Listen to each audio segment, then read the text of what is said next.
प्रदेशाध्यक्ष श्री कुलदीप सिंह राठौर जी, हमारे भाई सुधीर शर्मा जी, सचिव ऑल इंडिया कांग्रेस कमेटी, हमारे केवल सिंह पठानिया जी, general secretary Himachal Pradesh Congress committee, कपरेट जी, सेक्रेटरी हिमाचल प्रदेश कांग्रेस कमेटी, अग्रवाल जी, सेक्रेटरी हिमाचल प्रदेश कांग्रेस कमेटी, दीपक गुलेरिया जी, नहरिया जी मेरे साथी, spokes person Himachal Pradesh Congress committee, नीत मल्लिक जी हमारे भाई, और गांधी जी हमारे धर्मशाला से हमारे भाई।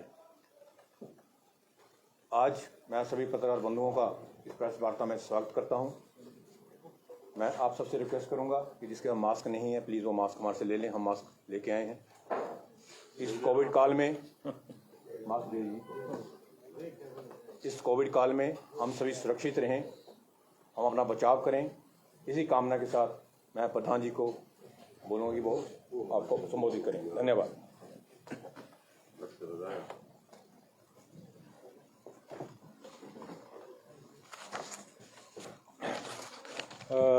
Welcome friends. मेरे साथ हमारे अखिल भारतीय कांग्रेस कमेटी के सचिव जो पूर्व में मंत्री रहे हैं, सुधीर शर्मा जी, राजेश जी, केवल सिंह पठानिया जी, सुशांत जी और बाकी सभी के नाम जो राजेश जी ने लिए हैं, मैं सभी को संबोधित करता हूं। पिछले कल मैं अपने साथियों के साथ, सुधीर जी भी थे, हम लोग लंबा गांव गए थे जहां पूर्व मंत्री श्रीमती चंद्रेश कुमारी जी जो केंद्रीय मंत्री रही हैं, एमपी रही हैं, उनके पति का पिछले दिनों दुखद निधन हुआ। ये धीरे धीरे उठता है। और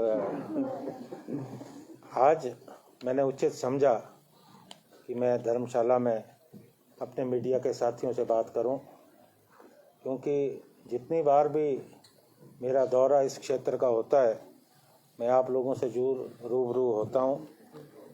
मैं इस बात के लिए भी प्रशंसा करता हूं कि जो धर्मशाला का मीडिया है वो बहुत जागरूक है, निष्पक्ष है और विपक्ष की जो आवाज़ है उसको अहमियत देता है। साथियों, आप जानते हैं कि देश में फिर से जो ओमिक्रॉन है लगातार बढ़ता जा रहा है। ये हम सब लोगों के लिए निश्चित तौर पे चिंता का विषय है। जिस तरह से लगातार जो मामले हैं वो बढ़ रहे हैं, हमारे कई साथी पार्टी के हमारे जो नेता हैं वो भी ओमिक्रॉन जो नया वायरस आया है इससे जूझ रहे हैं। हमारे जो जिला अध्यक्ष हैं उनका पूरा परिवार संक्रमित है और भी कई लोग हैं। हमारा ये मानना है कि जब पहली लहर आई थी कोरोना की तो सरकार की जो लापरवाही उस वक्त रही, जिस कारण देश में जो भयानक स्थिति उत्पन्न हुई, जो मंजर था आप हम सब लोगों ने देखा है, कितनी मौतें हुई और जो कुव्यवस्था थी वो सामने आई। मैं उस पर ज़्यादा नहीं जाना चाहता, आप सभी लोग जानते हैं हिमाचल में भी लगभग यही स्थिति रही। मुझे लगता है कि सरकार ने सबक नहीं सीखा और अभी जब ये मामले बढ़ रहे हैं तो सरकार के पास कोई कार्य योजना नहीं है। हिमाचल सरकार के 4 वर्ष का जो जश्न है मंडी में धूमधाम से मनाया गया। प्रधानमंत्री जी आए, हमने भी उनका स्वागत किया।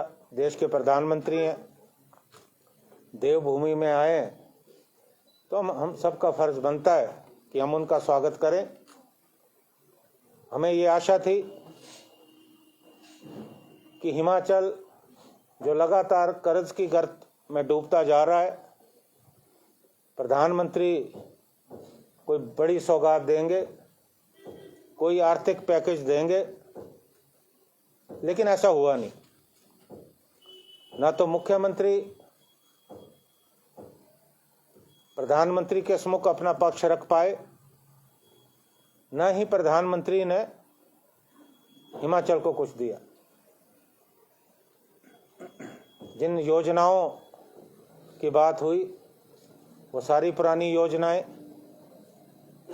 जो कांग्रेस के समय में चल रही थी,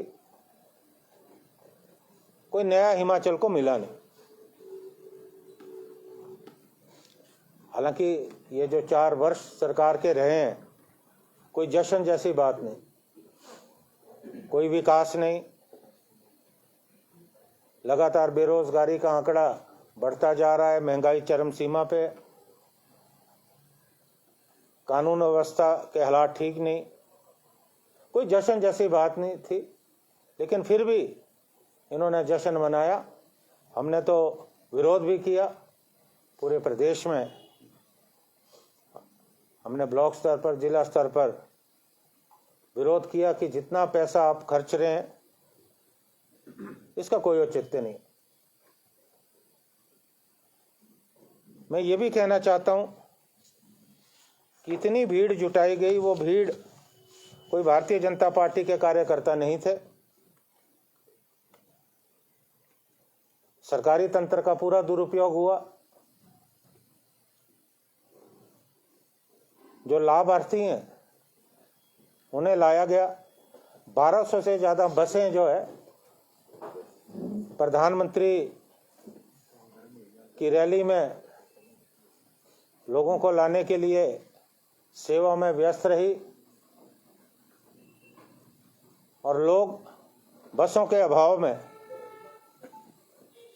सड़कों में बसों का इंतजार करते हुए नजर आए। इतनी बड़ी भीड़ जुटाने का कोई मतलब नहीं था, कोई औचित्य नहीं था। और प्रधानमंत्री से पहले जो है ओमिक्रॉन जो है वो मंडी पहुंच गया, और ओमिक्रॉन ने प्रधानमंत्री मोदी जी का मंडी पहुंचने पे स्वागत किया। पहला केस जो आया वो उनके दौरे से 1 दिन पहले आया, और अब जब दूसरे प्रदेशों में बंदिशें शुरू हुई, यहां भी सरकार जागी, और 5 तारीख को जो कैबिनेट की मीटिंग हुई उसमें दिशा निर्देश जारी हुए, जिसमें प्रमुख नो मास्क नो सर्विस। अब हैरानी की बात है कि 5 तारीख को ये दिशा निर्देश जारी हुए, उससे अगले दिन पिछले कितनी तारीख को था प्रोटेस्ट? 6 तारीख को शिमला के रिज मैदान में भारतीय जनता पार्टी के कार्यकर्ताओं का हजूम प्रोटेस्ट करते हुए नजर आया। कोई मास्क नहीं। और पिछले कल बिलासपुर में जनसभा को मुख्यमंत्री संबोधित कर रहे थे। कोविड प्रोटोकॉल की धज्जियां उड़ाएगी। न मुख्यमंत्री ने मास्क पहना था, न ही लोगों ने मास्क पहना था, न ही पार्टी के नेताओं ने मास्क पहना था। तो मैं ये कहना चाहता हूं, ये दोहरे मापदंड क्यों? इस प्रदेश में भारतीय जनता पार्टी के नेता जो सरकार में बैठे हैं उनके लिए अलग मापदंड है, और विपक्ष में हम लोग बैठे हैं, हमारे लिए अलग मापदंड है। कोरोना के समय जब हम लोगों ने जायज मांगों को लेकर जब सरकार ने सुनवाई नहीं की, हमने प्रोटोकॉल का भी इस्तेमाल किया, प्रोटेस्ट किए, हम पे मामले दर्ज हुए। दर्जनों मामले मेरे ऊपर चल रहे हैं, मेरे लगभग सभी साथियों पे चल रहे हैं। और जो इन्होंने प्रोटेस्ट किया, इन पे मामला दर्ज क्यों नहीं हुआ? हम सरकार से पूछना चाहते हैं कि why there are different yardstick, अपनी स्थिति स्पष्ट करे। अगर मामले दर्ज नहीं होते तो हमारे पास विकल्प खुले हैं, हम कोर्ट का दरवाजा भी खटखटा सकते हैं, क्योंकि ऐसा नहीं हो सकता कि आप अपने लिए अलग नियम बनाओ और आम जनता के लिए, विपक्ष के लिए आपके पास अलग नियम। जिस ढंग से पहले भी रहा, जब कोरोना काल चल रहा था, सरकार निर्णय लेती थी और वापस लेती थी, और वही स्थिति मुझे अभी भी लग रही है। ये अंधेरे में तीर चला रहे हैं। दूसरे राज्यों में कर्फ्यू लगा, इन्होंने भी लगा दिया रात का कर्फ्यू। और हालांकि बड़ी हास्यास्पद स्थिति है। दिन को आप हजारों लोगों की रैलियां कर रहे हैं और शाम को, रात को आप कोरोना लगा, रात को आप जो है कर्फ्यू लगा रहे हो। क्या औचित्य बनता है? हिमाचल में भी यही स्थिति है। हम विपक्षी दल होने के नाते हमारे लिए प्राथमिकता लोगों का स्वास्थ्य है। हमने निर्णय लिया है कि हमने जो प्रदेश में जन जागरण अभियान शुरू किया था, हम पूरे प्रदेश में दौरे करे थे, हमारे कार्यक्रम हो रहे थे। फिलहाल हम, जब तक स्थिति स्पष्ट नहीं होती कि ओमिक्रॉन कितना काबू में आ रहा है, हम स्थगित करते हैं। और हमने ये भी निर्णय लिया है कि जो हमारी पार्टी की बैठकें होंगी वो ज़्यादातर हम वर्चुअल माध्यम से करेंगे। ये भी हमने निर्णय लिया है, क्योंकि हमारे लिए, जैसा मैंने पहले कहा, लोगों का स्वास्थ्य सर्वोपरि है। अभी किशोरों को टीका लगाने का काम शुरू हुआ है, बच्चों के टीके अभी आए नहीं, इतना समय हो गया। और सरकार क्या कर रही है, हमारी समझ से परे। हालांकि जब टीकाकरण का कार्यक्रम चला तो मुख्यमंत्री जी अपनी पीठ थपथपाते हुए नजर आए, और जबकि वास्तविकता यह है कि अभी 100% टीकाकरण नहीं हुआ, और किशोरों को जो टीके लग रहे हैं उसमें भी तेजी लाई जानी चाहिए, और खासकर बच्चों के लिए भी बहुत ज़्यादा ज़रूरत है। तो मैं समझता हूं कि सरकार इस दिशा में जो है प्रयास करेगी।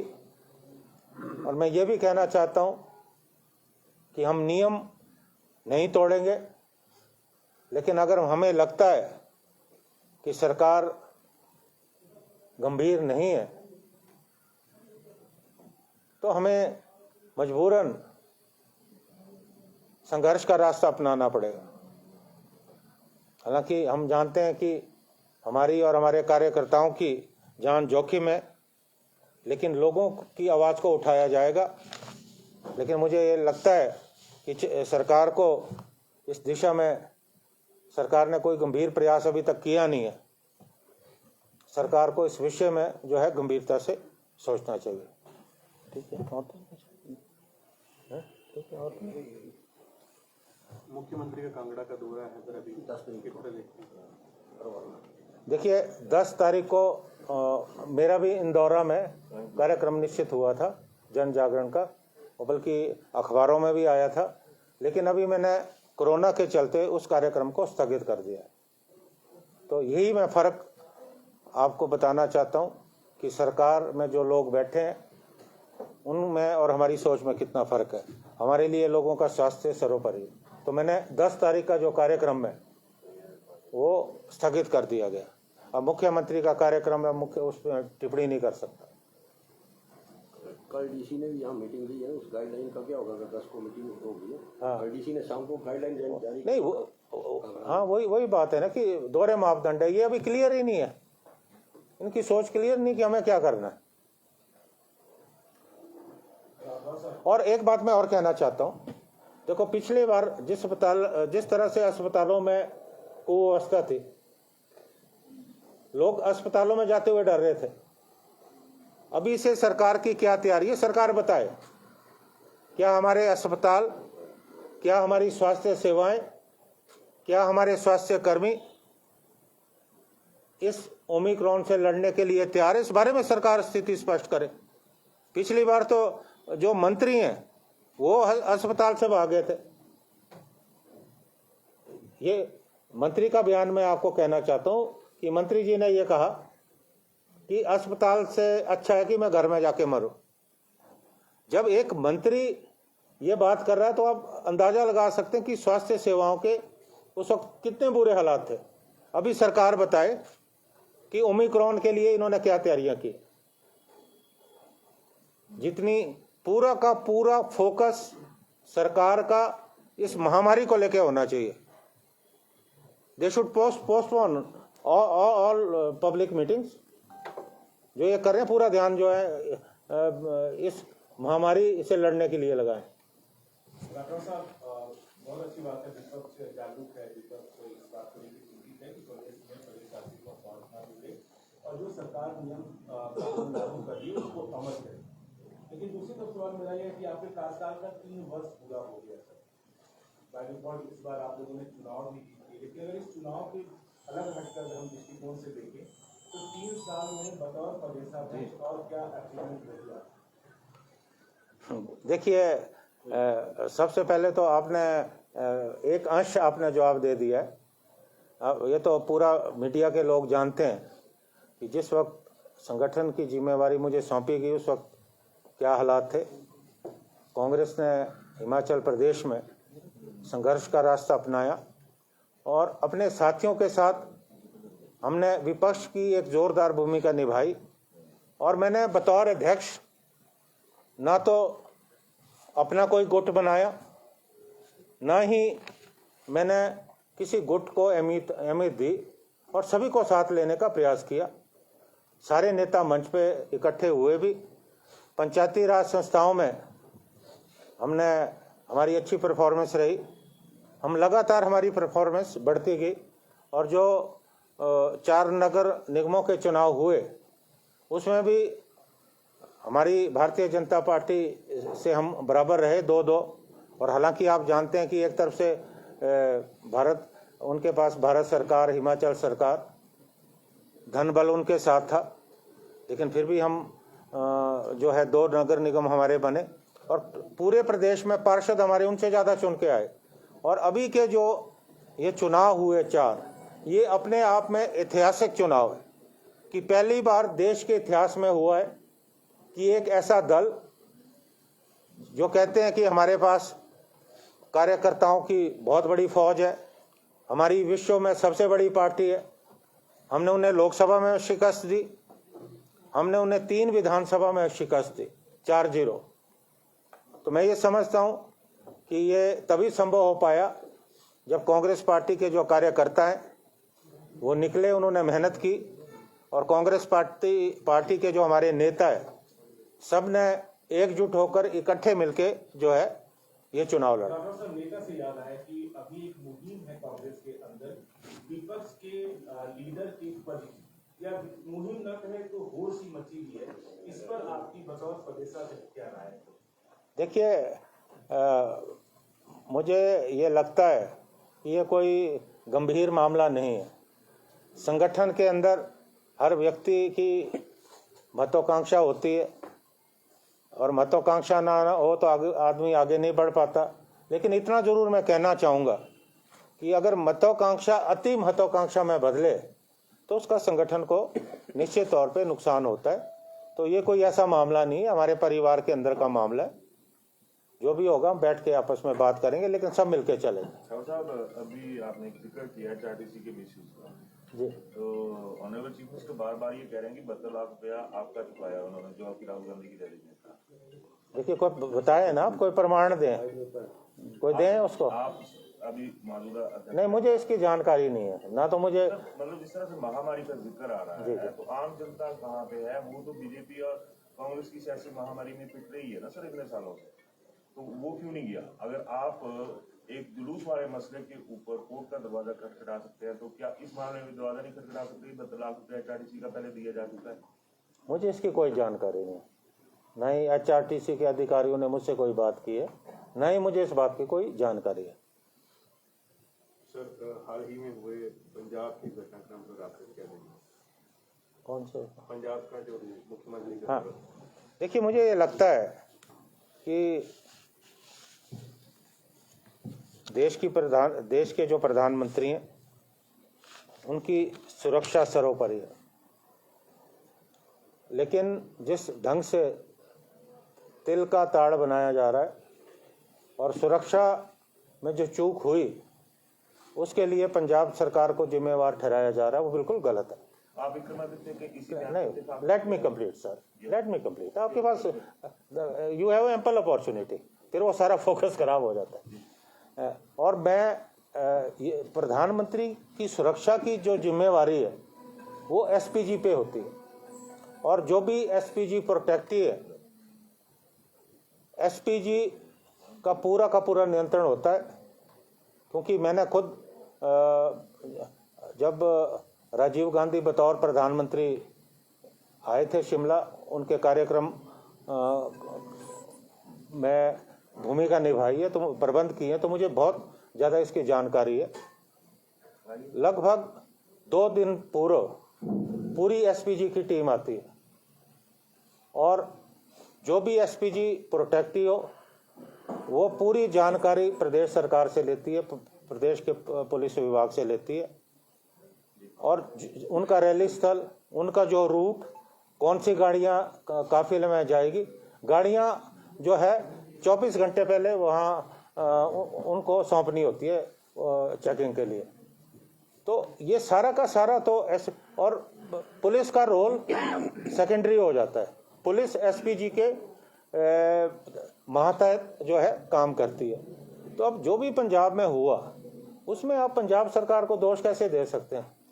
ये तो अगर कहीं चूक हुई है तो ये SPG की चूक है। और जैसा कि कहा जा रहा है कि प्रधानमंत्री की जहाँ रैली होनी थी वहाँ पर भीड़ कम थी और प्रधानमंत्री का काफिला रोका गया। प्रधानमंत्री जिस गाड़ी में बैठे थे उसकी कीमत लगभग 14 करोड़ के बराबर है, और वो हाईली सोफिस्टिकेटेड व्हीकल है जिस पे बम का असर नहीं हो सकता, गोली तो आप छोड़िए, लैंड माइन का नहीं हो सकता, और SPG का पूरा कवर था।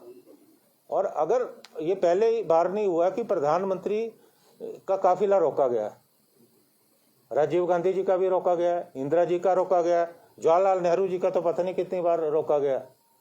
तो अपने लोग अगर आपसे बात करना चाहते हैं तो आपको किस बात का डर? अगर कहीं इस तरह की बात थी, आप उन लोगों को बुलाते, उनके जो प्रतिनिधि है उनको बुलाते, उनसे बात करते, उनकी समस्याओं को सुनते। अब आप उनके डर से इतनी बड़ी बात कह दे कि मैं जिंदा लौट आया। आपने जो ये शब्द कहे हैं, इस शब्द के क्या मायने? और देश का प्रधानमंत्री ये बात कर रहे हैं, अपने राज्य किससे डर रहे हैं? वो अपने देश के लोगों से डर रहे हैं, पंजाब के लोगों से डर रहे हैं। ये निहायत उन्होंने जो बात की, उनके इस वाक्य के पीछे एक बहुत बड़ी राजनीति की जो साजिश है उसकी बू नजर आ रही है। सवाल उठाया सर, केंद्र शासित राज्य की कांग्रेस की ही शासित राज्य की। उन्होंने कहा, उन्होंने गलत कहाँ कहा? उन्होंने यही कहा ना कि इंक्वायरी होनी चाहिए। वो तो हम भी बोल रहे हैं इंक्वायरी होनी चाहिए, पंजाब सरकार को इंक्वायरी करनी चाहिए। सतपाल राजदा ने उनको याद क्यों दिलाया सर? वो मुझे नहीं मालूम कि सतपाल राजदा ने क्या प्रतिक्रिया दी, लेकिन जैसा जो बयान मैंने पढ़ा है उसमें उन्होंने ये कहा कि पंजाब सरकार को जो है इंक्वायरी करनी चाहिए। उसमें गलत क्या है? वो तो हम भी बोल रहे हैं इंक्वायरी होनी चाहिए। सवाल यहाँ पे उठ रहा है जी। क्यों कांग्रेस का जो सीनियर लीडर्स हैं, अभी विक्रमादित्य सिंह हालांकि सीनियर लीडर्स की श्रेणी में नहीं आए हैं, बट उनका वजूद ऐसा अपने पिताजी की वजह से कि वो जो भी बोलते हैं उसका एक मैसेज आता है। नहीं, मैंने वर्कर आपका ये बोल रहा है कि क्यों बीजेपी के साथ खड़े हो जाते हैं जब कोई मसला नहीं है, तो क्यों आप लोग एक पॉजिटिविटी वाली बात अपने सत्ता पक्ष के साथ करते हैं, उनका सवाल इतना सा है जो आपके कैडर में उठ रहा है। देखो एक बात मैं ये कहना चाहता हूँ, हमारे दल में और भारतीय जनता पार्टी में एक बुनियादी फर्क है, क्योंकि आज भारतीय जनता पार्टी के जो नेता हैं उनमें अभिव्यक्ति की कोई आज़ादी नहीं है।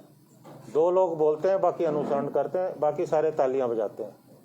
हमारी पार्टी में ठीक है बोलने का हक है, और मुझे लगता नहीं कि इस मामले को इतनी गंभीरता से लिया जाना चाहिए। कैडर ले रहा है इस चीज को सर। सोशल मीडिया पे आप देखेंगे, अगर आपने अपना आईटी सेल रखा हो तो वो आपको रिपोर्टिंग करेगा इस मसले में। मैं देखूंगा इसको, आपने मेरी जानकारी में लाई है बात, मैं देखूंगा, लेकिन जो मैंने बयान पढ़ा है उसमें मुझे कहीं भी ऐसा नजर नहीं आया कि वो भाजपा के पक्ष में खड़े हुए। चलिए सर, मेरा एक लास्ट सवाल रहेगा आपके साथ। जीएस बाली के बाद कांगड़ा में अभी तक आप जितनी बार भी हैं, उनके बेटे हालांकि ज्वाइंट सेक्रेटरी भी हैं आपके उसके एआईसीसी में, तो उनकी एक लगातार एब्सेंस चली हुई है। हालांकि वो अभी पब्लिक में निकल चुके हैं, ऐसा नहीं कहा जा सकता कि वो घर में बैठे हैं। नहीं, उनसे 3 महीने के लिए मना किया, 3 महीने से मैंने तब भी बोला कि एक रिलायंस के टावर का वो भी करने गए थे, तो एक एब्सेंस लगातार उनकी चली हुई है। देखिए, एक बात मैं कहना चाहता हूँ, ये पिछली बार भी ये बात हुई थी, हमारे एक पत्रकार साथी ने ये बात पूछी थी कि फलां क्यों नहीं है, फलां क्यों नहीं है, फलां क्यों नहीं। देखिए, जितनी बार प्रदेश कांग्रेस का अध्यक्ष आता है, अब ये जरूरी नहीं कि हम सारे के सारे इकट्ठे बैठे हैं, लोगों के अपने अपने कार्यक्रम में। And it was not like that कि वहाँ पे जीएस बाली जी के देहांत के बाद उनका उत्तराधिकारी लीडर कौन, जिस पर कांग्रेस के वहाँ जो कार्यकर्ता हैं वो उनके साथ चले और यकीनन उनको विश्वास। देखिए, उस क्षेत्र से जो बाली जी का चुनाव क्षेत्र है, निश्चित तौर पे प्राथमिकता जो है वो उनके पुत्र रघुवीर को मिलेगी, क्योंकि वो राजनीति में है, सक्रिय है। उस चुनाव क्षेत्र में उन्हें निश्चित तौर पे प्राथमिकता मिलेगी, बाकी पार्टी आलाकमान को देखना।